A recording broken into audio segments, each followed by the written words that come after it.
10 informs Henry that the bet difference is 100 times, saying that people are expecting great things from King, since he is the only sword master in the arena. So Henry wants to bet on himself, and 10 tells him to go for it. At the arena, Henry bets 10,000 gold on himself, ordering Clever to deliver the amount.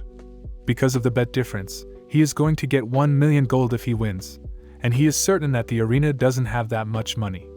Henry prepares for battle, as the crowd cheers for King, and the referee announces the special rule that they can kill each other during the fight. As the match begins, Henry feels himself getting weaker, knowing that it's debuff magic. He realizes that King is the champion because of this magic, and he prevents his opponents from exposing him by killing them. Henry uses return magic, delivering a heavy blow to the caster, causing 2 mages to cough up blood. He knows that they are just 3 circled mages, calling them pathetic, as he equips his magic armor, but he realizes that King possesses an extraordinary aura. So Henry thinks that King is more than just a sword master. They strike at each other, and King's sword ends up breaking, shocking everyone. Henry is crowned as the new champion, and the people start talking about him. Later, 10 is shocked to hear that the arena now owes Henry over 1 million gold. Since he doesn't have that much money, he thinks about killing Henry, but at that moment, Henry arrives, asking for his money, and he sees the magicians who use the debuff spell. He warns 10 that he will call Mayor Bent if he doesn't pay up, but 10 admits that they don't have that much money, so Henry goes to 10's house to make an offer. Henry asks 10 about the banned material which can increase magic power, known as cold iron, knowing that he has some in his possession. 10 admits that he has about 300 kilograms of cold iron, and Henry wants to take all of them, along with 300,000 gold. 10 thinks this is a good deal since 300 kilograms of cold iron is worth 40,000 gold, and Henry allows 10 to pay the rest of the amount by installment. He gives 10 a summoning scroll, asking 10 to summon him if someone wants to challenge the champion. 10 allows Henry to stay at his house, since he is unable to pay up. Henry wants to know the purpose behind the arena, so 10 reveals that it is to build a reputation as the strongest group, and gather information for them to sell, saying that they also have infrastructures in other states. But they are still nothing compared to the Silver Moon, which is the largest and most powerful underground group. Henry thinks that they should make a group that is like the Silver Moon, while 10 says that they don't want to do business with criminals like the Silver Moon. However, Henry really wants to do it, suggesting that they should use the arena to build their own mercenaries, and reward them handsomely. 10 thinks that Henry is being too generous, but Henry convinces him that it is the only way to attract new mercenaries to their group. Henry comes up with the name Million for their group, and it quickly gains popularity. New mercenaries apply to their group, as Henry invites Bent over, informing him that he is the leader of Million. He reminds Bent about his promise, and asks him to raise the taxes, claiming that it will help with the economy. Bent agrees to do it, as Henry tells him that he will be working with all of the arenas in the town, by imposing a special tax on the application and participation fees. Bent is worried that the pre-existing fighters will complain, so Henry advises him to grant a tax exemption for them if that happens, and even lock them up if they threaten public safety. But in return, Henry wants to have half of the taxes. Bent agrees to Henry's request, and people flock towards the town, wanting to join Million. They are given an entrance test that involves 3 parts. In the first part of the test, they just have to pass through a small room. One man enters the room, thinking that it's too easy, but suddenly, his body feels heavy, and he realizes that his stamina is being tested. He runs to the exit, but he suddenly blacks out. The man wakes up surrounded by others who have also lost consciousness, and he learns that he has failed the test. As he leaves, Henry tells the man that he doesn't need people who can't pass the filters he made.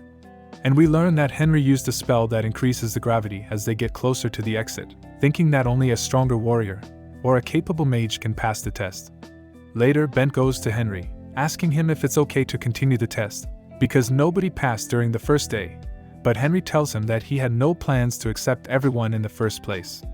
The next day, more applicants arrive, and they are having a hard time finding a place to stay, because all of the taverns are full, while the fighters in the arena are complaining because of the matching fee.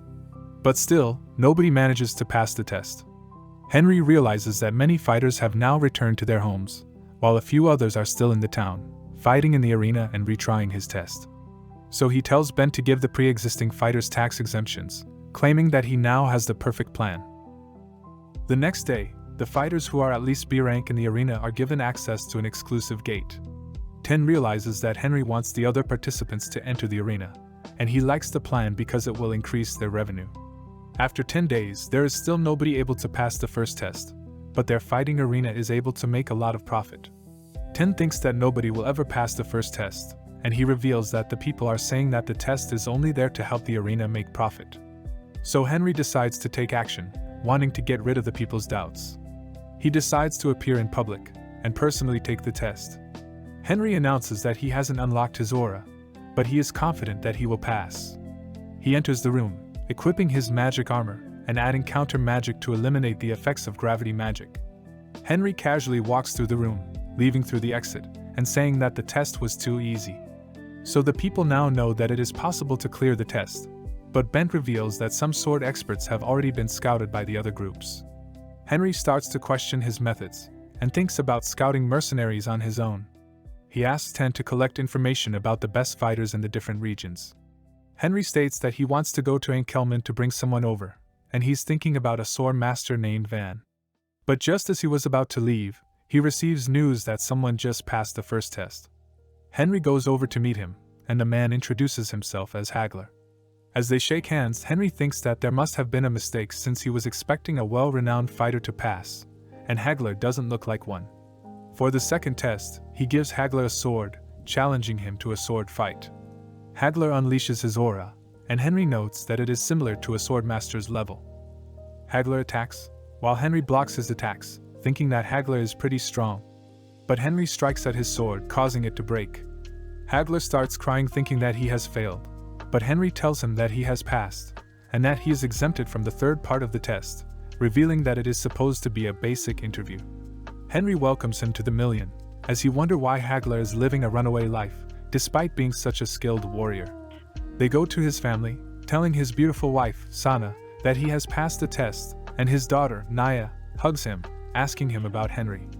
They get to know each other, as Henry tells them that he will be giving the family a new house to stay in.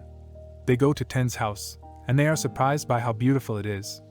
Ten introduces himself, as Henry orders the maids to make the family comfortable. Hagler sits with them, revealing that he was once a foot knight hired by a baron, but his boss tried to seduce Sana, so Hagler beat him up, and they are currently on the run. Hagler knows that injuring a noble is a serious offense, but he just couldn't help himself because he was too angry, and now he is scared for his family. However, Henry tells him that he did a good job, since Henry would have killed the baron if that happened to him. He tells Hagler that he's safe with them, because he's also a noble, and he has promised safety for Hagler's family, giving Hagler some money before leaving for Enkelman. Henry looks for his treasure along the way, wanting to acquire an earring that would allow Naya to communicate with animals and plants. As they approach the location of the treasure, Jade jumps down the cliff, as Henry uses his magic to allow them to land safely. Henry reaches the Lake of Whispers, and he realizes that the concentration of magic power is strong. So he finds an area where he can charge his magic power, staying there until the evening. He stores magic power in his body, and uses it to cast reverse gravity, removing the water from the lake. Henry sees the guardian of the earring, using his spell to destroy the guardian, and revealing his hidden item. He returns the water to the lake, as he tries the earrings on, listening to what the animals are saying. Henry learns that the animals are trying to protect an Illyrigon egg. And we learn that an Illyrigon is a powerful water spirit in the form of a dragon, so Henry decides to look for it. The animals are too noisy, so he uses his magic to set his sword on fire, causing them to panic. He sees an ash tree, and he hears the animals reacting, confirming that the egg is there. Henry finds it, and takes it with him, thinking that an Illyrigon has limitless potential. He knows that it needs water and magic, so he slices his arm, putting the egg inside before healing it. Henry rides onto Jade, and uses his magic to fly away. After 2 days, he arrives in Enkelman. He shows his badge as he enters the city, and the guards salute him. Henry remembers that he used to go to Enkelman to unwind, saying that the salty air calms his mind. He shows Clever the ocean, and he is amazed by its beauty, because the oceans in Devilbaum are pitch black. Clever asks him about Van, and Henry states that Van is a patriot who would be willing to slay the king with his own hands. In a flashback, we learn that Enkelman used to be a small kingdom, and Henry was supposed to attack it, but he wanted to avoid a pointless battle, so he asked the king of Enkelman to surrender. However, the arrogant king refused, saying that he wants to fight to maintain the royalty's dignity.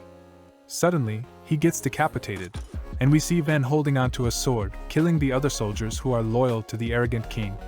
He was deputy commander at the time, so he became the highest authority in the kingdom after the king's death, asking the other soldiers if they want to challenge his authority. But none of them dared to stand against him. Van accepted Henry's offer, under the condition that the people of Enkelman will not become slaves to the empire. After some time, Henry was betrayed by his comrades, so he had to divide his power among his supporters, but they immediately became greedy. He tells his remaining supporters to go into hiding, because the empire would also hunt them down. Van is one of the supporters who received this order, and we learn that he was Henry's closest companion during his past life. Back in the present, Henry wants to recruit Van, but he knows that he has to look for Has first. Has is the second mayor of Enkelman chosen by Henry and Van, because the first mayor was corrupt. Has is extremely scared of Van, and it helped him restore peace to the city. Henry goes around the town looking for Has, and someone informs him that Has is observing the merchants in the market. He learns that Has is a good mayor that has not fallen into corruption. Henry is surprised to learn this, thinking that someone must be threatening him if he still isn't corrupt. He believes that Has still thinks that Van is keeping an eye on him, and he asks Clever about the mushroom spores from the malevolent forest, so Clever shows him the mushroom spores. Henry uses the mushroom spores to kill the fish in the area, causing the people to rally at the city hall. Has notices the commotion, and his attendant informs him about the situation, thinking that moss infested their fishing farms. So he calls for the doctors, and he learns that mushroom spores are causing the problem. A soldier arrives, informing him that a nobleman with a 3-star badge wants to meet him, but he refuses, saying that he's too busy. However, the soldier says that the nobleman knows how to solve the problem. So Has decides to meet him, and Henry introduces himself, shocking Has. But Henry tells him that he just happens to have the same name as the great magician. Henry reveals that the problem is caused by the spores from a demonic mushroom, saying that he has seen them while he was working as the platoon commander in the Forest of Evil. He warns Has that the spores will reproduce rapidly, but he knows how to deal with them. However, he first wants to speak to Has in private. They have coffee together, and Has asks him what he wants as a reward. Henry says that it would be difficult to eradicate the mushroom spores, and it would be impossible to eradicate them if they've set down roots. Has worries about the treatment costs, ordering Henry to destroy the ones affecting the fishing farms. But Henry demands 500 gold as payment, shocking Has because the price is outrageous. Henry claims that he risked his life to learn the eradication technique, so 500 gold is a reasonable price, and he notes that Has is trying to save the budget to build his reputation.